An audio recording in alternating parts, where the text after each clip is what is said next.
Dear students, आज हम लाए हैं आपके लिए बहुत ही important reaction, nucleophilic substitution reaction, जो कि 11th क्लास की ऑर्गेनिक केमिस्ट्री में, 12th क्लास में haloalkanes and haloarenes में और बीएससी फर्स्ट सेमेस्टर में unit 5 mechanism of organic reactions में बहुत ज़्यादा इंपॉर्टेंट होने वाली है। इसे आप बहुत ध्यान से समझेंगे और इसकी मैकेनिज्म को बहुत अच्छे से हम लोग समझेंगे एक आसान ट्रिक के साथ। तो बहुत ही ध्यान से और मन लगा करके इसको समझते हैं। इसका नाम है न्यूक्लियोफिलिक सब्स्टिट्यूशन रिएक्शन, जिसे हम शॉर्ट में कहते हैं एसएन। ये होता क्या है? न्यूक्लियोफाइल किसे कहते हैं? जिस पर नेगेटिव चार्ज होता है उसे हम न्यूक्लियोफाइल कहते हैं। जैसे इस OH पे नेगेटिव है और K पे पॉजिटिव है, तो OH माइनस एक न्यूक्लियोफाइल हो गया।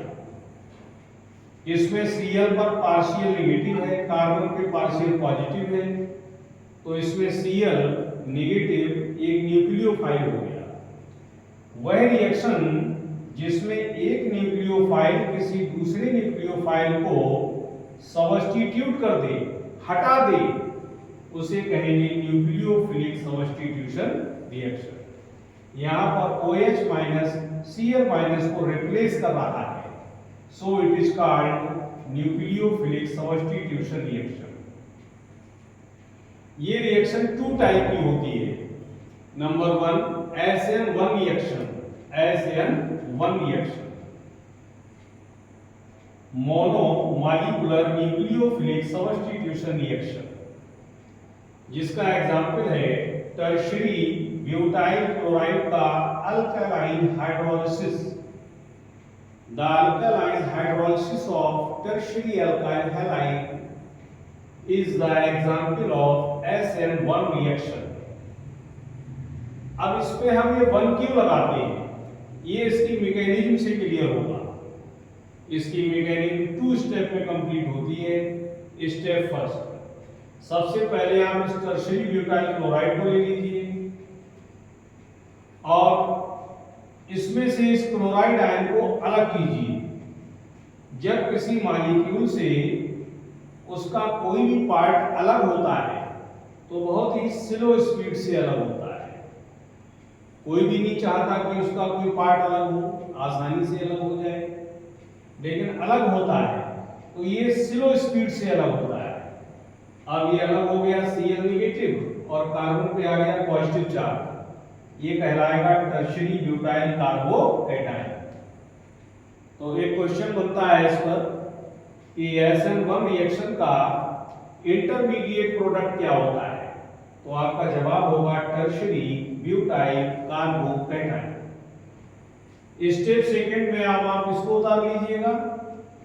अब ये अनस्टेबल है क्योंकि इस पर पॉजिटिव चार्ज है। अब ये स्टेबल कब होगा?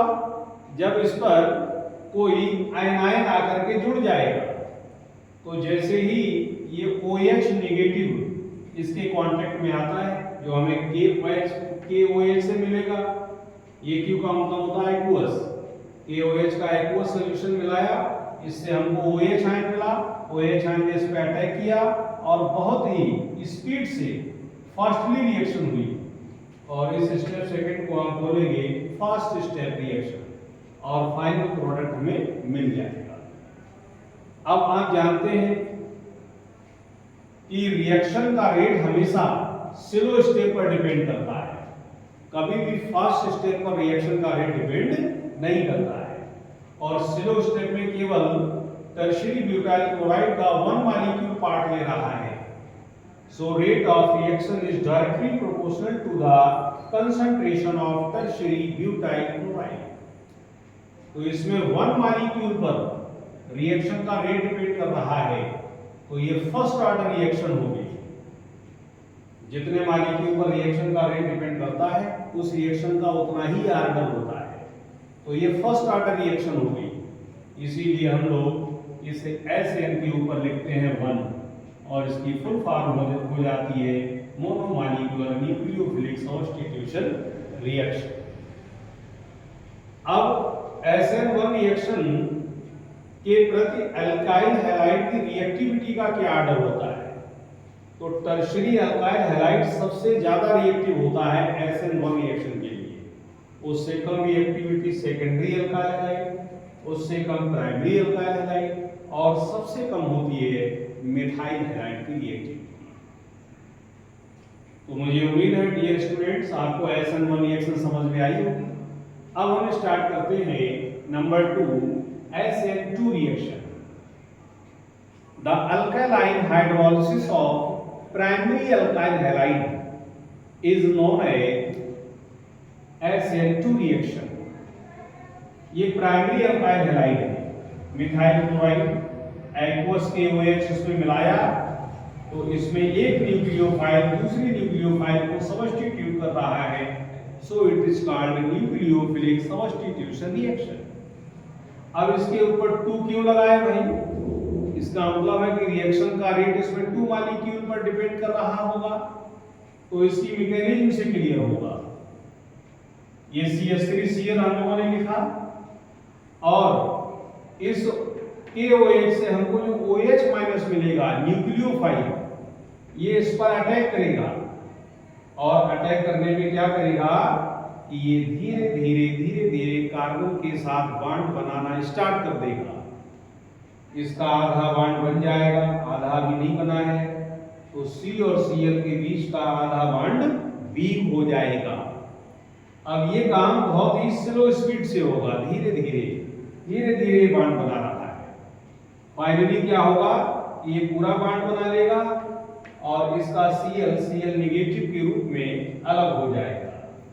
अब आप देखिएगा इसमें इंटरमीडिएट के रूप में बनती है इंटरमीडिएट ट्रांजिशन स्टेट, हिंदी में बोलते हैं क्षणिक मध्यवर्ती अवस्था।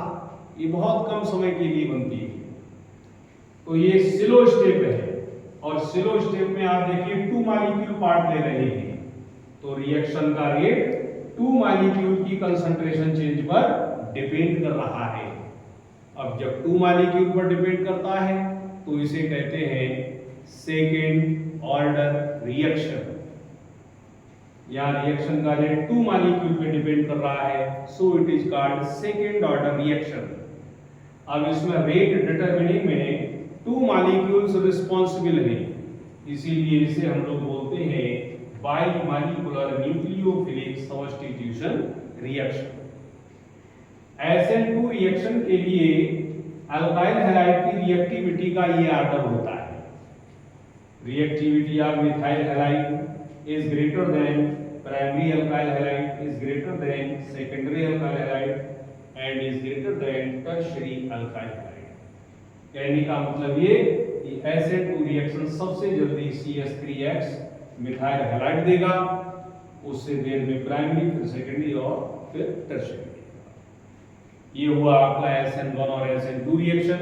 तो ये बहुत ही इंपॉर्टेंट है 11th के लिए भी, 12th के लिए भी और BSc फर्स्ट सेमेस्टर के लिए भी, इसलिए इसे आप जरूर तैयार कीजिएगा और ये एग्जाम में बहुत ज्यादा आती है, बहुत ही ज्यादा इंपॉर्टेंट होती है।